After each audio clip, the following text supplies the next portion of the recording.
Dacres lane নামটা শুনলেই জিভে জল, নাকে দারুণ খাবারের গন্ধ চলে আসে, তাই না?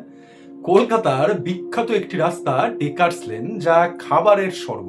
ডেকার্স লেন বর্তমানে জেমস হিকি সরণি নামে পরিচিত, কিন্তু ডেকার্স লেন আজও কলকাতার স্ট্রিট ফুডের সাথে অঙ্গাঙ্গিকভাবে যুক্ত।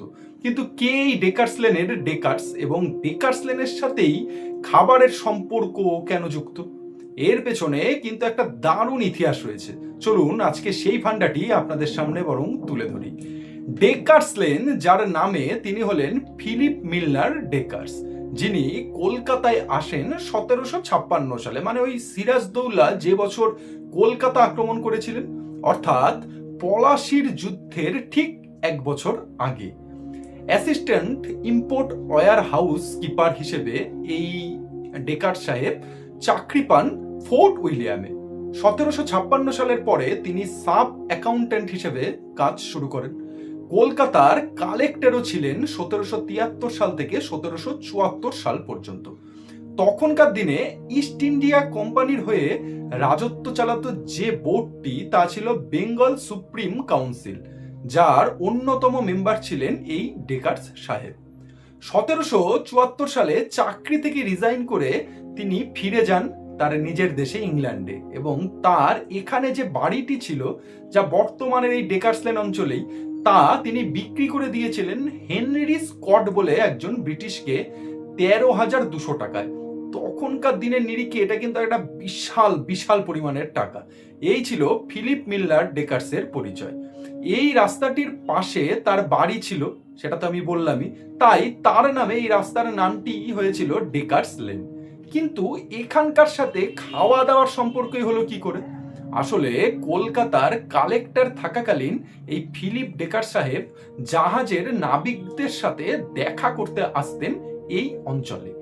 দীর্ঘ সময় সমুদ্রে কাটিয়ে আসা নাবিকেরা এখানে, মানে এই অঞ্চলটিতে এসে বিভিন্ন রকমের খাবার খেত, তারা অভুক্ত থাকতো বা অর্ধ খেয়ে থাকতো। সেই থেকেই নাবিকদের খাবারের জন্য ব্রিটিশ সময়েই বেশ কিছু খাবারের দোকান এইখানে এই এলাকাতে গড়ে ওঠে।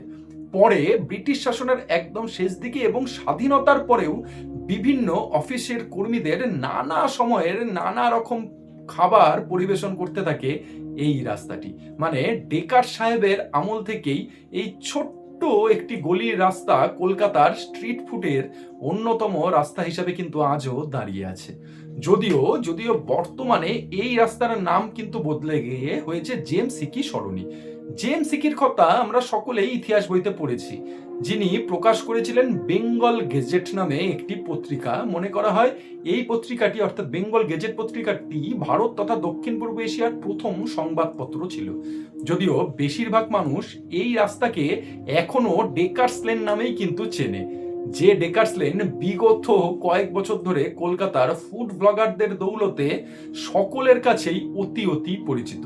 এই ডেকার্স লেনেই কিন্তু গড়ে উঠেছে চিত্তদার বিখ্যাত স্টু, অরুণদার জয়মা কালীর বিভিন্ন খাবার এবং আরো অন্যান্য সুস্বাদু খাবার। এই ছিল আজকের ভিডিও ডেকার্স লেন নিয়ে। ভিডিওটি যদি ভালো লাগে অবশ্যই লাইক কমেন্ট শেয়ার করবেন এবং অন্যকে দেখারও সুযোগ করে দেবেন। নমস্কার, দেখা হচ্ছে নতুন আরেকটি ভিডিও নিয়ে। ততক্ষণ ভালো থাকুন, সুস্থ থাকুন।